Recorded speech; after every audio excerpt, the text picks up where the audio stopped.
So hi guys, welcome back to my channel.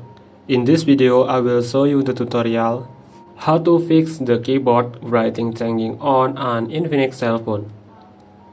Okay, so let's follow the step and don't skip anything. So guys, actually this is so easy. We just have to disable the autocorrect on the keyboard. You can open the keyboard.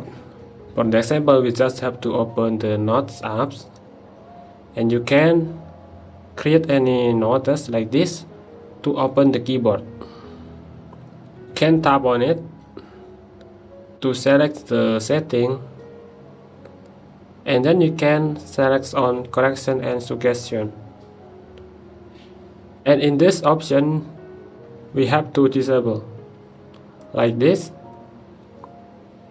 Okay, thanks for watching. Don't forget to like and subscribe.